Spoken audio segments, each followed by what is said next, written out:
Hey everybody, welcome to the Herd Fit Podcast with Dr. Sam Rhee and myself, Coach David Syvertsen. This podcast is aimed at helping anyone and everyone looking to enhance their healthy lifestyle through fitness, nutrition, and most importantly, mindset. Welcome to another edition of the Herd Fit Podcast with Coach David Syvertsen, and I'm Sam Rhee. Our next episode is about the question, is CrossFit individualized? And I will say, when you shot me this topic, I was, what do you mean by CrossFit individualized? And I said, Lame topic. and I started Googling it because every time I do some prep work, the first thing I do is just Google, is CrossFit individualized? And then I suddenly realized, oh, now I know why Dave asked this. It's because James Fitzgerald, who's the founder of OPEX Fitness, had a podcast with Syvertsen and then subsequently with others, where he basically said CrossFit is not individualized. And if you don't know David Syvertsen, he is a crafted coaching, right? Yes, crafted coaching, yep. Athlete, which was founded originally as Big Dogs and is founded by James Fitzgerald. A lot of OPEX's mindset, their philosophy, their teachings have obviously filtered down and through into a lot of their coaches. They have basically doubled down and said CrossFit is not individualized. OPEX Fitness is, and there is a real difference between the two.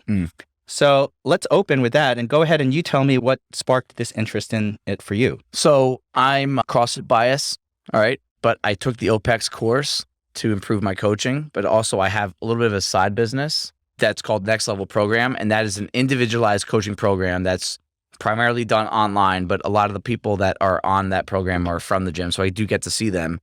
And Sam and I did an episode on Botox and burpees, season 1, episode 9, came out December 18, 2020, and it was about online programming and online coaching and all this stuff. Basically, what I'm trying to say is a lot of my money, time, and effort has gone to OPEX, a lot, and a lot of my time, effort, energy has gone to CrossFit. So you have two sides here.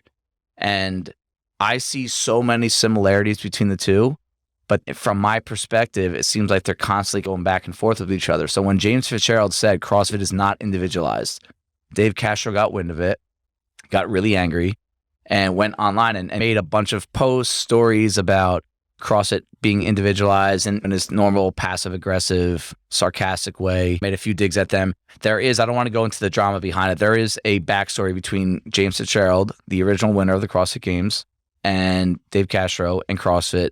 They clash. And in my opinion, they're competitors in the same market, but they are both founded on the principle that they're trying to help people, serve people through health, fitness, and exercise. So that's where I see a lot of similarities. I am a CrossFit affiliate owner, but I pay a lot of money to the OPEX brand for my own training and for my own coaching education. I do think that I have a unique perspective on this, that I don't really want to side with either one of them. I think all this comes down to a pride fight where James Fitzgerald is missing a lot of points on how individualized CrossFit is and can be. And Dave Castro is missing, and a lot of CrossFitters missing, a lot of affiliate owners, coaches, guys that program for the masses, they miss out on a lot of principles on how individualized training does help people that don't get any of it. That's where I'm at right now. When I started looking at this, I saw OPEX believes that they can assess athletes and then they create a program individualized for that athlete. Yep. What I would say CrossFit does is it takes a program and then adapts it to individuals. And I felt like an analogy would be if OPEX was like a custom tailor. So they measure you and then they create a suit from scratch. CrossFit takes a suit off the rack, they make alterations and then they make it to fit you. And as an athlete, is there an advantage to OPEX? They're saying it's better to do it this way. Yeah, and you also have to keep in mind, James Fitzgerald, OPEX, in our opinion, but I'll say it, does not exist without CrossFit. And if it does, it's on a much lesser scale, a much smaller scale. I think almost every single athlete that I've talked to that's been on crafted coaching, formerly Big Dogs, is a CrossFitter. They go to a CrossFit gym. They just wanted some extra program for themselves. But you never hear that. It's always like us versus them, me versus you. So Yeah, I think that is there an advantage to either one of them? It always comes down to the client or the person themselves. But I do think that there's a medium ground that needs to be accepted on both sides. When I first looked at this, I said, okay, well, OPEX is claiming that this is all individualized. Yeah. But they're not looking at Sam Rhee and saying, oh, I'm going to create new movements and rep schemes that no one has ever seen for Sam Rhee. Yeah. I mean, their template, and this is out there, I'm not like giving any inside information. They have they do have a good assessment for mobility. They'll have certain mobility tests that if you can't do, they're like, okay, you're never going to squat snatch ever. I'm like, oh, until you can do this piece of mobility. Okay. So we need to fix that first before. So from that regard, it's a very responsible way. But the workouts, the actual workouts that they put you through an assessment, I want to say it's 10 different tests. And then once they get those results, then they have a lot of individualized programming based off that. As an individual athlete, I was thinking if I were to choose a program here, OPEX or CrossFit, I feel like more people, and I'm talking from someone who's never experienced OPEX, would benefit from CrossFit only because of the aspects that I enjoy about CrossFit, which is the group setting. Yes. OPEX craps on the group setting because they're saying, how can a coach figure out your needs if you're sitting in a class of 8 or 10? They can't. And I've heard people bring that to James' attention on a podcast. I'll tell you this, whenever James is on a podcast, I'll listen to it. I don't care who it is. I will listen. If you ever have James on, I'm listening. And it's like Chris Henshaw. Like I learn something new every time I hear from him. And that's been brought up. He said, like, so what about the people that really feed off other energy in the room, doing things together? And his response, I remember one time was, well, that's a lie that you've been told. It's like something it's like a fake thing that kind of took over, like a subconscious, which I don't agree with. But I've done it both ways. Same. I've had to work out by myself a lot, especially during COVID. And I can't bring, okay, maybe I'm lying to myself. Yeah. Maybe I've been tricked, but I will never be able to bring that same, especially for certain types of workouts, that I can't bring that same kind of energy in solo that I can in a group setting. For sure. And I'm the same thing. Grew up on the group setting in CrossFit, grew up, right? For, I want to say 9 to 10 years. And that I fed off it. And the second I started hiring a coach so I can help me get to my competitive goals, it took me, I want to say, right now I feel like I'm in a good spot with it where I can attack things when I'm by myself, but I'd be lying if I said that came right away. Once they get the initial endorphins of something being new and fresh, once that's gone, being by myself it's still to this day is hard. I ask people to come join me all the time for selfish reasons, but when I do work out now hard and I need to go after it, I can do it. But I will say it took me over a year to get to that state on a consistent state. I have a pretty complete garage gym. Yes. And nicest one in Bergen County. Thanks. We haven't seen what others are, but I appreciate that. That's very nice. And I will drag Susan or someone else to work out in there. Yeah. If I have to work out solo, I know what workouts will work for me. I can do EMOMs by myself. Yes. I can do some lifting programs by myself. Very true. But if I have to do an AMRAP or something, if I have to do it by myself, if I know others are doing it, for example, if I'm following Bison programming and I can't get into the gym, I can work out harder only because I know I will look at my score and compare it to others. Yes. So there are ways I can trick myself as a solo person to pretend to work harder, but I think what James is saying is a fallacy. Mm-hmm. We are social animals. Yeah. And one of the biggest reasons why CrossFit exists and is so successful is exactly because of that group setting. I would say the biggest. The biggest. Yeah. I agree that it is hard to individualize training in a group setting. Mm-hmm. But I believe there's a spectrum of individualization. Yeah. You can go one-on-one with someone. And the other thing is, who can afford one-on-one training? Right. That's expensive. That's something that James won't bring up either, is their memberships, like what you have to pay there, are generally speaking twice as expensive as a cross. And I hear it all the time. I'm like, man, your gym's expensive. CrossFit is expensive. Yeah, it is. It is. And these guys are almost twice as much. Wow. And it's really, some people like that just prices them out immediately. I feel that if you are a novice, even a intermediate type athlete, whatever you want to call intermediate, there is way more benefit or bang for buck to be gained by doing a CrossFit class setting. Agreed. You do have to be smart. Yes. What OPEX calls structured building progressions Yep. is basically learning how to do these movements well and to improve your capacity on these movements. Yep. And you will need some individualized attention in order to figure out how to do a ring muscle up, how to do a handstand push up, how to do a snatch.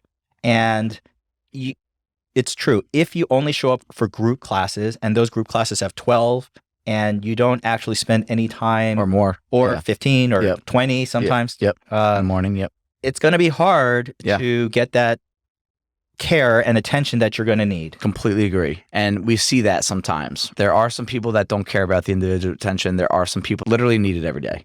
They need something every day from a coach, from an outside voice.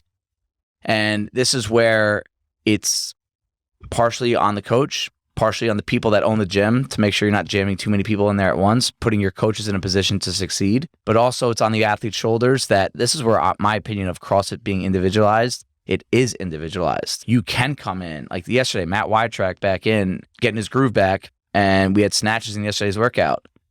He's not there yet with the shoulder. He did dumbbell snatches. Carly does that a lot. That is an individualized component to that workout, but he was still in the group setting. I didn't tell him to do dumbbell snatch. He did himself. Matt knows, I would say that Matt knows more than your traditional CrossFitter about what to do, what not to do. True. Scaling, workouts. He programs cool workouts for himself sometimes, and Terry does too.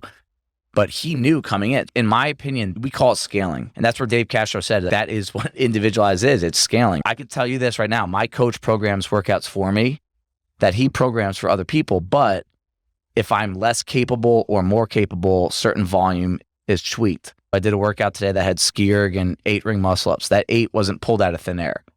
Where maybe the guy that's much better than me did 10. The guy that's a little lesser did 6. That is an individualized program, that because it's a scaled number according to his max reps unbroken, where we do that in the gym all the time with, all right, we scale the weights, we scale movements. The one thing I do think can get a little dicey is there are some people here that should not be overhead squatting that overhead squat, something like that. And that's where OPEX does a good job. Until you can do this, we're never programming an overhead squat for you. Whereas if you come in on overhead squat today and you can't keep your armpits from facing the ground while you go to the bottom, you're going to have to make that decision yourself. And that's a tough spot for us to be in.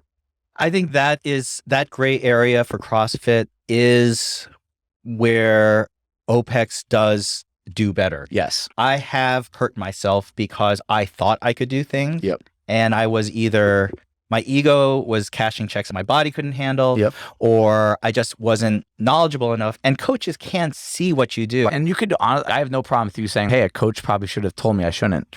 And I struggle with that pressure all the time, dude. Trust me. I know there's people here, like when I watch Aaron overhead squat, Aaron's responsible. He'll do it with a PVC pipe or an empty barbell. But even the empty barbell, he's never in a good position at the bottom. Like he tried the overhead squat last week with a dumbbell and it's a 45-degree away, holding a 10-pound dumbbell. So I don't feel like it was a dangerous thing for him to do. But there are times where I wish I was more objective as a coach because OPEX has influenced me in saying, hey man, like I know you want to do the muscle up, but here's a big one, the chicken wingers on bar muscle I up. see a bunch of them. I mean, majority. No offense to anyone that's listening to it. It's not. You guys know who you are. Yeah, I'm not sitting here blasting anyone, but in my head, I've seen so many people get hurt from that. And in my head, I struggle with this. I'm just being honest with you. I don't have the answer in my head. I wish I did. I should probably go over to you, grab your shirt and say, you're done. You're not doing those anymore. That's where that's exactly what I'm talking about in that gray area. Athletes have to ultimately athletes take responsibility of their body. Yes. Always. Yes. I always call it 50-50. Right. I'll do my part, you do your part. And coaches can't see what's going on inside your shoulder. We can't see what you're feeling. If you're feeling something, and I think CrossFit is getting better at this. For sure. They are saying, stop, change, do something. Build the muscles around. Like how many people in our gym are doing crossover symmetry and band work? Like we weren't doing that 2015. Oh my God. So many people are doing accessory work to protect themselves more now. Remember 2015? It was none of that. No, it was ham. No. Every day. Yep. Every day.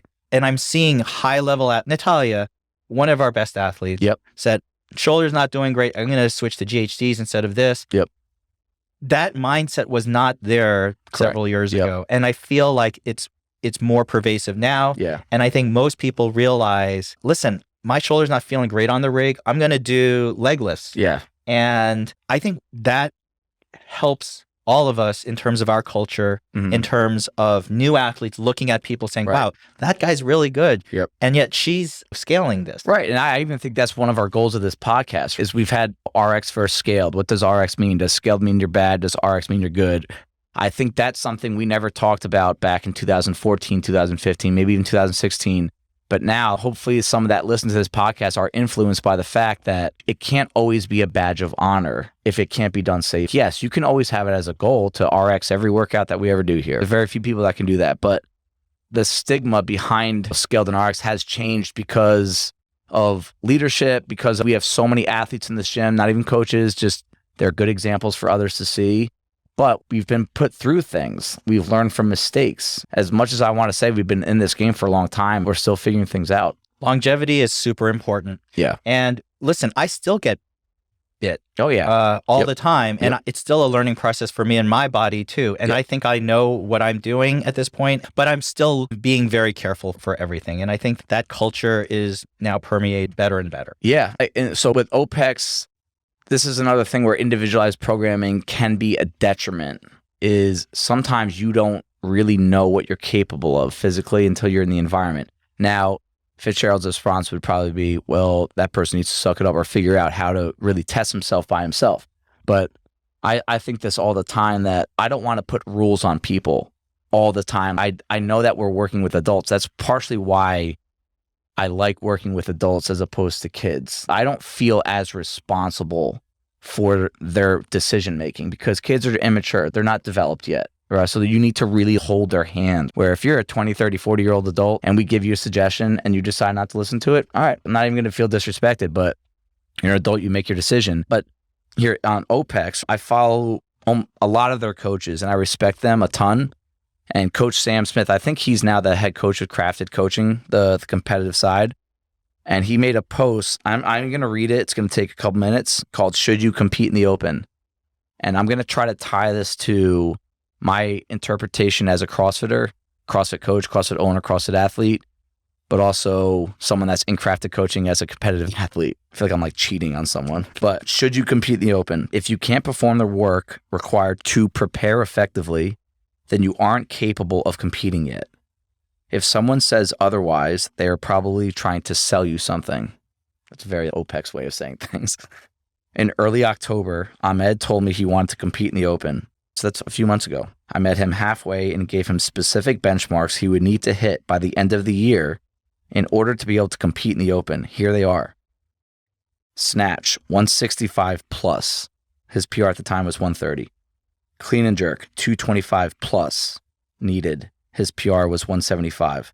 Front squat, 245 for 2. His PR at the time was 180. Deadlift, 400 for 2. His PR at the time was 350. AMRAP, unbroken ring muscle ups. He needed to be 8 plus. His PR at the time was 4. 5 minutes of strict handstand push-ups. He needed 40 plus. Needed. His PR was 22. 5 minute of strict pull-ups. He needed 50 plus. His PR at the time was 38. And then he has a couple other workouts where I'm not going to get into every single workout, like what his times need to be in certain things. And again, I nerd out on this stuff all the time, like objective numbers. So I would like to read it, but I'm not going to bore you with that. All right. Throughout December, we hit a good chunk of these. He missed a few due to some sickness and exams. Here were his results. Snatch 160, missed the goal. Clean and jerk 195, missed the goal. Front squat for 225, he missed the goal. And then he checked all those gymnastics, the ring muscle ups, handstand push-ups, pull-ups. All those things in my head. So the last thing, he ends the post with this. Majority of the successful metrics came from gymnastics and the cyclical test.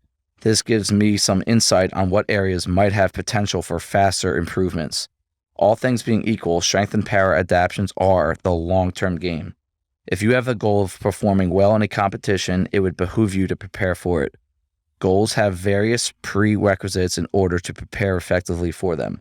The open is no different, and if you aren't capable of preparing effectively for the open, then why do it? Why not train and work on getting better?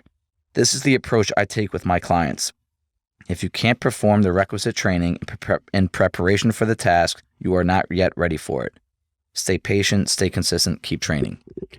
What does compete for the open mean? That is where I almost messaged him or commented, but I don't like commenting on social media because I never want to come across a certain way, questioning his intelligence. He's one of the most brilliant coaches I've ever listened to. I think they're, in my opinion, imagine I did that here. I mean, how many athletes at Bison could hit those numbers? All of those, like all of them, five, maybe. And so are they the only ones competing in the open? I know. And this is where I think this is the difference between the individual group versus group field. We are here for community, but we want individuals to make themselves as fit as possible, chase after goals individually, where these guys are just about objective measurements. And this is the problem with individual training, in my opinion. It's too objective.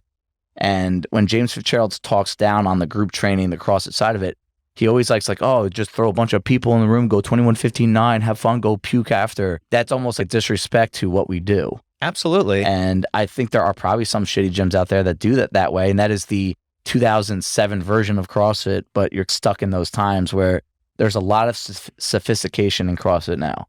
Yes, James Fitzgerald is crapping on the 2007 version of CrossFit. Right, yeah. Which is fine. And he can't get over it. Yeah. But imagine we were like that. Imagine we were in individual training. There are, if we took CrossFit out and we became an OPEX gym, we'd lose half our members, probably more, because our memberships would go up probably twice as high because it'd be all individual training. You come, it's like an open gym feel every day. And it's not fun. No, it's not fun. This is the most unfun type of training I think I've ever heard of. I know a gym in CrossFit in Naples. He gave it a shot. He drank that sauce, got rid of his CrossFit affiliation, changed it to OPEX. I think they closed it just wasn't working. I understand the desire to individually program for every single person. This is not a plug. I have, anywhere between 12 and 18 clients on Next Level, and that is all individual, but note it's individual in addition to their CrossFit programming. Right. And I tell all of them, hey, CrossFit first. This is side work. This is what I think a lot of OPEX people don't understand. That group fuels a lot of fire.